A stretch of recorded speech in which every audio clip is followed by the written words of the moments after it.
శ్రీ గురుభ్యో నమః. శ్రీకృష్ణ గురు చరణ సన్నిధి అనే గ్రంథంలోని అంశాలను చెప్పుకుంటూ ఉన్నాము. అందులో భాగంగా భక్తులు చెప్పిన అనుభవములు అనేటువంటి అధ్యాయంలో మనము ఉన్నాము. పున్నయ్య శాస్త్రి గారు చెబుతూ ఉన్నారు, శ్రీమాన్ అనంతకృష్ణ గారు ఒకసారి మాస్టర్ గారి జీవితంలో జరిగిన ఒక అద్భుత సంఘటనను నాకు చెప్పిరి. శ్రీవారు ఒకసారి తిరుపతి వెళ్ళిన సందర్భమున వారికి తీవ్ర జ్వరము సోకినది. సమయమునకు హోమియోపతి మందులేవియూ దగ్గర లేవు. అప్పుడు దంతధావనమునకు ఉపయోగించు నాగార్జున చూర్ణమును కొద్దిగా నీళ్లలో కలిపి ఔషధముగా స్వీకరించిరి. కొలదిసేపటికి జ్వరము తగ్గి సాధారణ స్థాయికి చేరినది. సాయిబాబా గారు నీటితో ప్రమిదలలో దీపములు వెలిగించుట మనమెరిగినదే కదా. వేరొక పర్యాయము మాస్టర్ గారు ఒక తీవ్ర రోగార్తుని చూచి అతనికి వైద్యము చేయుటకై దిగువ తిరుపతికి వెళ్ళిరి. కానీ విశాఖపట్టణమున ఆ సమయమున విషజ్వరములు సోకుచుండటచే రోగుల సేవకు ప్రాముఖ్యమిచ్చి మాస్టర్ గారు తిరుమల శ్రీనివాసును దర్శింపకుండగానే శీఘ్రముగా విశాఖకు వెనుదిరిగిరి. వారికి శ్రీ వెంకటేశ్వరుడు రోగార్తుల రూపములో దర్శనమిచ్చుచున్నారు. ఒక పర్యాయము ఈ సంఘటనను గూర్చి వారే నాతో చెప్పినట్లు గుర్తు. ఒక సందర్భమున మాస్టర్ గారు 2 చలనచిత్రములలోని సారాంశములను ప్రశంసించిరి. 2 సినిమాల్లో సారాంశములు మాస్టర్ ప్రశంసించారటండి, బాగున్నాయి అన్నారట. ఏంటవి? ఒకటి, మయూరి సినిమాలో ఒక వికలాంగురాలు దీక్షతో కృషి చేసి గొప్ప నర్తకిగా అయ్యను. అదొక సినిమా అండి, మయూరి సినిమా. 2వ సినిమా, ఆనంద భైరవి సినిమాలో నాట్య విశారదుడైన ఒక బ్రాహ్మణుడు సంఘములో నిందల కోర్చియు ఒక తక్కువ కులము బాలికకు నాట్యము నేర్పెను. కారణము ఆమెకు గల అభిరుచియే నాట్యము నేర్చుటకు అర్హత అని అతడు భావించెను. మాస్టర్ గారు స్వయముగా గాయత్రీ మంత్రమును వేదమును అభిరుచి గల వారెల్లరికీ నేర్పుట ప్రసిద్ధము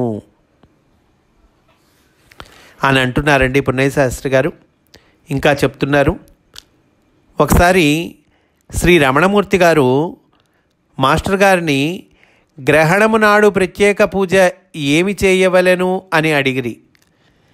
గ్రహణములను గూర్చి భయపడవలసిన పని లేదు, రోజు ఎట్లుందువో అట్లే ఉండి అంతర్యామి సేవలో గడుపుము. మీరు చేతనైన విధముగా జపధ్యానాదులు ఆచరించుడు. మీరు చేయలేనిది నేను చెప్పుట సరికాదు అన్నారటండి మాస్టరు. రమణమూర్తి గారు మాస్టర్ గారి తోడి తన స్మృతులను నాతో చెప్పినవి ఇతర పొందుపరుచుచున్నాను. రమణమూర్తి గారు అనే ఆయన మాస్టర్తో ఉన్న స్మృతులను పున్నయ్య శాస్త్రి గారికి చెప్పారటండి. అవి మనకి అందిస్తూ ఉన్నారు. ఒకసారి మాస్టర్ గారు జగత్తంతయు కనపడుచున్నదే కానీ వాస్తవము కాదు అని పలికిరి. ఆ పైన శంకర రామానుజ మధ్వ సంప్రదాయముల వారి పద్ధతులను సరదాగా ఇట్లు పోల్చి చెప్పిరి. ఈ 3 పద్ధతులను సరదాగా పోల్చట్టండి. ఏంటది? శంకర ఆదిశంకర భగవత్పాదులు ఉన్నారు కదండి, శంకర సంప్రదాయము, రామానుజ సంప్రదాయము, మధ్వ సంప్రదాయము. ఏం చెప్పారు? శంకరుల అనుచరుల దృష్టిలో కౌపీనము ధరించి ఏమియూ తినకుండుట అనున్నది పద్ధతి. అంటే అది మామూలు పోల్చటం అండి. ఫర్ ఎగ్జాంపుల్, రామానుజుల అనుచరుల దృష్టిలో ఏదియో చారు కాచుకొని కూర వండుకొని తినుట పద్ధతి. మాధ్వుల దృష్టిలో ప్రతిదినము పిండి వంటలు కూడా వండి తినుట పద్ధతి. ఉడిపిలో గంటకు ఆహారము స్వీకరించుట పరిపాటి. ఒకసారి రమణమూర్తి గారు మాస్టర్ గారి కార్యాలయమునకు వెళ్లకుండా మాస్టర్ గారే తమ వద్దకు రావాలనని మనస్సులో దృఢముగా అనుకొనిరి. కొలదిసేపటిలో మాస్టర్ గారు వర్మగారితో కలిసి ఒక కారులో రమణమూర్తి గారి వద్దకు వచ్చిరి. రమణమూర్తి గారు విభ్రాంతికి లోనైరి. ఒకసారి రమణమూర్తి గారు బలవంతముగా ఒక వివాహ మహోత్సవమునకు వెళ్ళవలసి వచ్చినది. ఆ ఉత్సవమునకు అదివరకే వచ్చి ఉండి మాస్టర్ గారు ముందు వరుసలో ఆసీనులై ఉండిరి. రమణమూర్తి గారు మాస్టర్ గారి ప్రక్కన కూర్చుండి ఉండిరి. ఇంతలో కన్యాదాత మాస్టర్ గారికి నమస్కారములను సమర్పించుకొనుటకై వారి వద్దకు వచ్చిరి. మాస్టర్ గారు ఆయన పెట్టబోవు నమస్కారమును నిరోధించి రమణమూర్తి గారిని చూపించి, ఈయన మీ విజయనగరం వారే, ఆయనతో ముందు మాట్లాడండి అని పలికిరి. వాస్తవమునకు కన్యాదాతయు రమణమూర్తి గారును బాల్యమున సహాధ్యాయులు. రమణమూర్తి గారు నైష్టిక బ్రహ్మచారులు, వివాహ విముఖులు. మాస్టర్ గారు వివాహితులయ్యును అవివాహితులైన రమణమూర్తి గారికి అభిగమ్యులై వారి గౌరవమును పొందిరి. మాస్టర్ గారికి రమణమూర్తి గారి బ్రహ్మచర్య నిష్టను పరిహాసము చేయుట సరదా. రమణమూర్తి గారు భూశయనము చేసేటివారు, కింద పడుకునేవాళ్ళటండి రమణమూర్తి గారు. మాస్టర్ గారు ఒకసారి ఆయనను శ్రీ కె సుదర్శనరావు గారను ఒక భక్తునింటికి తీసుకొని వెళ్ళిరి. రాత్రివేళ తాము ఒక మంచముపై పరుండుటయే కాక రమణమూర్తి గారి శయనమునకు ఆ భక్తునికి చెప్పి ఒక మంచమును ఏర్పాటు చేయించిరి. తనకిష్టము లేకున్నను మాస్టర్ గారి మాటపై మంచముపై శయనించక రమణమూర్తికి తప్పలేదు. అంతటా శ్రీవారు మూర్తిగారితో ఇట్లనిరి, మీ అంతటా మీరు చూసికొంటే మాకి తలపోటెందుకు? మాస్టర్ అన్నారటండి, మీ అంతటి మీరు చూసుకుంటే మాకు తలపోటు ఉండేది కాదు కదా అన్నారట. ఇప్పుడు ఈ వివాహ సందర్భమున మాస్టర్ గారు వధూవరులపై వలెనే రమణమూర్తి గారి శిరస్సు పైన కూడా మంగళాక్షతలు వేసి మాటలతో ఆటలాడిరి. బహుశా తరువాతి జన్మలో రమణమూర్తి గారు గృహస్థాశ్రమము స్వీకరించుటకు ఇది సూచన కాబోలు.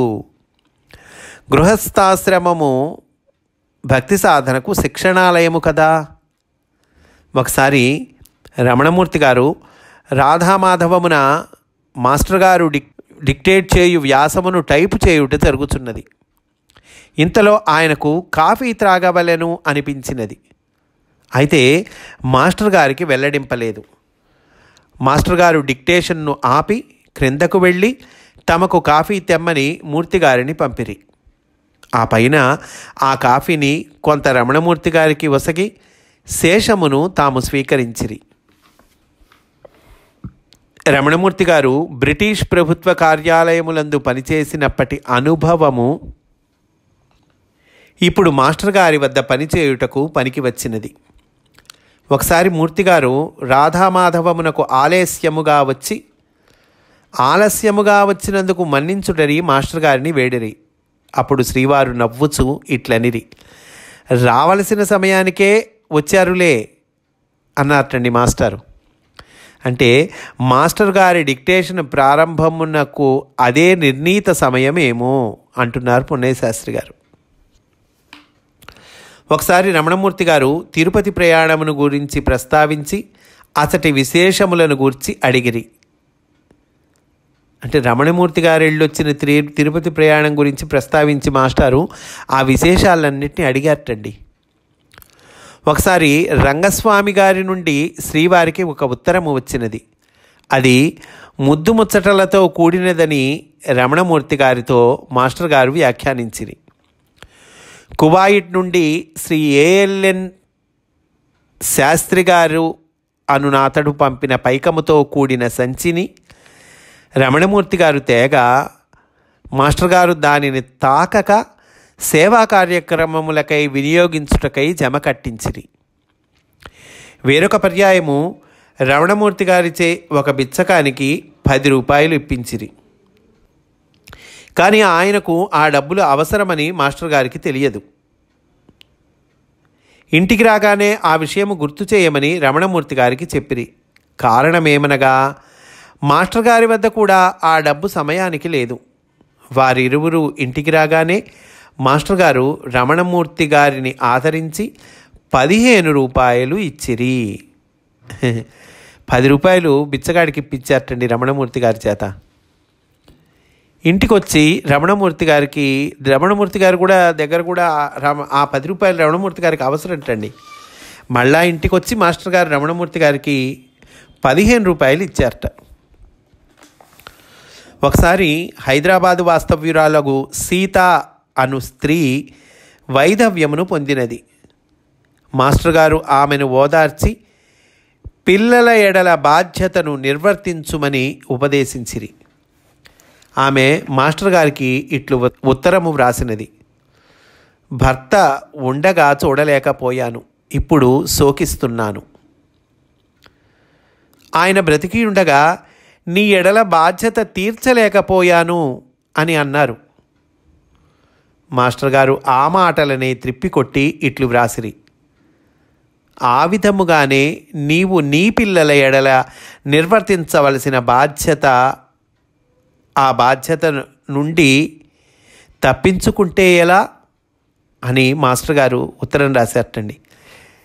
అంటే ఆవిడ భర్త బతికుండగా ఆవిడతో ఏమన్నాడు? నీ ఎడల బాధ్యత తీర్చలేకపోయాను అని అన్నారట.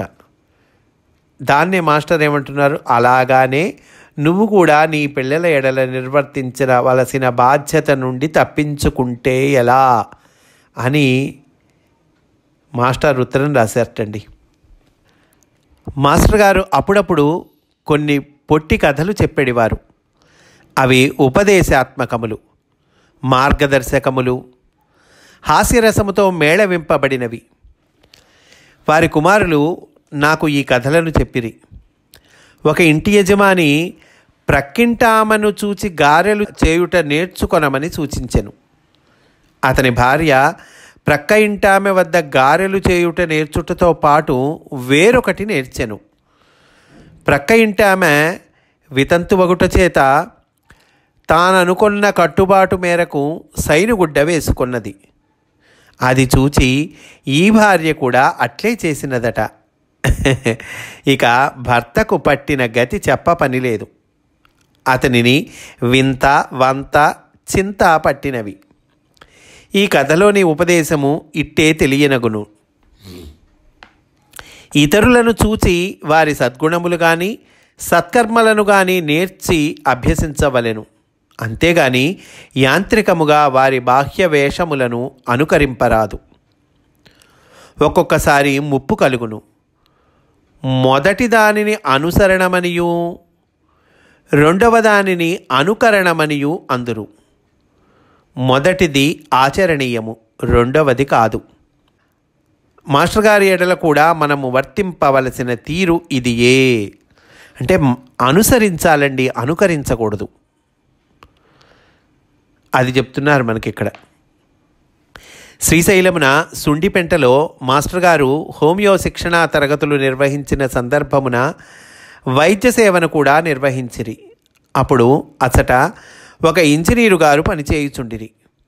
ఆయన భార్య తీవ్రమైన ఉబ్బసముతో బాధపడుచుండెను. మాస్టర్ గారు స్వయముగా వారి నివాసమునకు వెళ్ళి ఆమెకు ఔషధ సేవ గావించిరి. వారి కరుణ వలన ఆమెకు ఆ వ్యాధి శాశ్వతముగా నివారణమైనది. ఆ ఇంజనీరు గారి కుమార్తె పేరు చిలసవు నీలవేణి. ఆమె మాస్టర్ గారి దివ్యమంగళ కృపామయ మోహనమూర్తిని గాంచి ముగ్ధురాలయ్యను. ఆమె అప్పుడు 9వ తరగతి చదువుతున్న విద్యార్థిని. మాస్టర్ గారి అనుచరులకు శ్రీ జీవి రాఘవరావు గారి విద్యార్థిని. ఆమె ఆ కాలమున మాస్టర్ గారిని మొత్తము మీద 4 పర్యాయములు దర్శించినది. వారి మందస్మిత సుందర వదనారవిందము, అందు ఉజ్వలముగా ప్రకాశించుచున్న సూర్యప్రభాభాసమానమైన దివ్య తేజస్సు, ఆమె లేత హృదయముపై చెరగని ముద్ర వేసినవి. ఈ నడిమి కాలమున దంతవైద్యురాలకు నీలవేణిని హైదరాబాదులో నేను పలుమార్లు కలిసి ఆమె వద్ద వైద్యమును అందితిని. ఆమెయే నాకు స్వయముగా పై సంగతులు తెలిపెను. మాస్టర్ గారి భక్తుడనని నా యందు గౌరవమును నెరపచున్నది. ఆత్మీయతతో నాకు ఉపచారములు చేయుచున్నది. నా వద్ద ఎట్టి రుసుమును ఆమె గ్రహింపలేదు. అంటే ఈ పుస్తక రచన జరుగుతున్నటువంటి రోజుల గురించి చెప్తూ ఉన్నారండి. ఆమె మాస్టర్ గారి అనుచరుడు ఇతను పున్నయ్య శాస్త్రి గారు అని ఆయనకి పున్నయ్య శాస్త్రి గారికి చక్కగా వైద్యం చేసి ₹1 కూడా తీసుకోలేదుటండి అని అంటూ ఈ అధ్యాయాన్ని పూర్తి చేశారు పున్నయ్య శాస్త్రి గారు. ఆ తర్వాతి అధ్యాయము శ్రీమతితో సరసము అనేటువంటి అధ్యాయంలోనికి మనము ప్రవేశిస్తూ ఉన్నాము. పున్నయ్య శాస్త్రి గారు చెబుతూ ఉన్నారు, గుంటూరులో ఉండగా శ్రీవారి భక్తులకు శ్రీ కాకొల్లు వెంకటస్వామి గారు వారి నుండి ఆంజనేయ దత్తాత్రేయాది మంత్రములను గైకొని వానిని దీక్షతో ఉపాసించి మంత్రసిద్ధులైరి. నా జీవితమున మాస్టర్ గారి నిర్యాణానంతరము కాలమున వెంకటస్వామి గారికి మాస్టర్ గారు స్వప్న దర్శనమొసగి పై మంత్రములను పున్నయ్యకు ఉపదేశించుమని ఆనతిచ్చిరి. నేను వారి దయ వలన ఆయా జీవిత సన్నివేశములందు నిలబడి తిని అంటున్నారండి. ఇంకా చెప్తున్నారు పున్నయ్య శాస్త్రి గారు, మాస్టర్ గారు అమ్మగారితో అప్పుడప్పుడు సరసముగా మేళమాడేవారు. ఆమె కూడా సరసముగానే వారికి బదులు చెప్పేవారు. ఒకసారి వారి నడుమ ఇట్లు సరస సంవాదము సాగినది. మాస్టర్ గారు అంటున్నారండి, నేను కాషాయ వస్త్రములు ధరించి సన్యాసినై హిమాలయములకు వెళ్ళదను. అప్పుడు అమ్మగారు అంటున్నారు, అట్లయినచో నేను కూడా కాషాయ వస్త్రములనే ధరించి సన్యాసినినై మీ వెంట వచ్చేదను. అప్పుడు మాస్టర్ గారు అంటున్నారండి, సరి నేను ఒంటరిగా పోదలిచియే కదా సన్యాసము స్వీకరించేదనంటిని. మరలా నీవు నన్ను వెంబడించినచో ఇక నాకు సన్యాసమని ఏమున్నది? అప్పుడు అమ్మగారు అన్నారట, భార్యకు భర్త తోడిదే లోకము కదా, భార్య సన్మార్గమునందు భర్తను అనుసరింపవలెనని మీరే చెప్పియుంటిరి కదా అన్నారట అమ్మగారు. అప్పుడు మాస్టర్ గారు నవ్వుతూ, నీవు నన్నిట్లు వెంబడించినచో కర్ణుడు సహజ కవచ కుండలముతో పుట్టినట్లుగా మన ఇరువురకు సహజ కాషాయములతో కుర్ర సన్నాసులు పుట్టుకొని వచ్చేదరు అన్నారటండి. అప్పుడు అమ్మగారు అన్నారట, సరియే అట్లయినచో ఇరువురము ఇచటనే ఉందుముగాక, మీ సన్యాస సంకల్పమునకు స్వస్తి చెప్పుడు అన్నారట అమ్మగారు. అంతటా వీరిరువురికే కాక ఈ సన్నివేశమున ప్రేక్షకులకు నాబోంట్లలో నవ్వుల వాన కురిసినది. మాస్టర్ గారి అమ్మగారి నవ్వులు మల్లెల మాలలు విరిసినట్లుండెను. ఈ దివ్య దంపతుల సరస హాస్యోక్తుల జడివానలో మేము తడిసితిమి. హాస్యరసమొలికించుటలో ఈ దివ్య దంపతుల ఈ సంభాషణము హిమాలయోత్తుంగ సమున్నతము.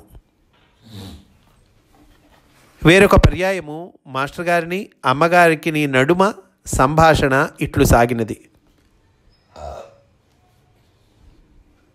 మాస్టర్ గారు అంటున్నారండి, జిళ్ళెళ్ళమూడి అమ్మవారిని వల్లనే నిన్ను కూడా అక్కయ్యపాలెం అమ్మవారిని చేయమంటావా? ఇక భక్తులు తండోపతండములుగా నీకు మ్రొక్కి నిన్ను భజించెదరు, నేను ప్రక్కకు తప్పుకొందును. అప్పుడు అమ్మగారు అన్నారట, ఆ నమస్కారములు గౌరవములు మీకే చెల్లుబాటు అవుతాయి, మీరే అట్టి పెట్టుకోండి. నన్ను వంట ఇంటిలో పని చేయటానికి వచ్చిన వారికి వంట చేసి పెట్టడానికి పరిమితము చేయండి, నాకు అదే ఆనందము. నాకెట్టి గుర్తింపు వద్దు. ప్రేమలో సేవలో ఉన్నది ఆనందము, గుర్తింపులో ఏమున్నది? అప్పుడు మాస్టర్ గారు అన్నారట, నాకు మాత్రము నమస్కారములు గౌరవములతో పని ఏమి, ఇవి ఎల్లయును మాస్టర్ సివివి గారికే సమర్పితములగుచున్నవి. మాస్టర్ గారికి నన్ను ఆశ్రయించిన వారికి నడుమ నేను వారధిని మాత్రమే. అమ్మగారు అన్నారటండి, ఆ సంగతి నాకు తెలియనిది కాదని మీకు తెలియకపోలేదు. పున్నయ్యశాస్త్రి గారు చెప్తున్నారు, వీరి సంభాషణ యందు ఇరువురి సరళత, స్వచ్ఛత, పారస్పర్యము, హాస్యకుశలత, వినయము ఉజ్వలముగా ఉట్టిపడుచున్నవి. వీరి నడుమ నెలకొన్న దివ్యానుబంధము దీప్తమగుచున్నది. మరియు అమ్మగారు నిగర్భయోగిని, ప్రేమరసమయి అను అంశము ఆమె జీవితమున నిక్షిప్తమైనదని పాఠకులు గ్రహించి ఆమెకు నీరాజనమెత్తుదురుగాక అని అంటున్నారండి పున్నయ్యశాస్త్రి గారు. ఈరోజు ఇక్కడితో పూర్తి చేసుకుందాం. రేపు కూడా ఇదే అంశంలోని విశేషాలను చెప్పుకుందాము అని సవినయంగా మనవి చేసుకుంటూ స్వస్తి. వాసుదేవ.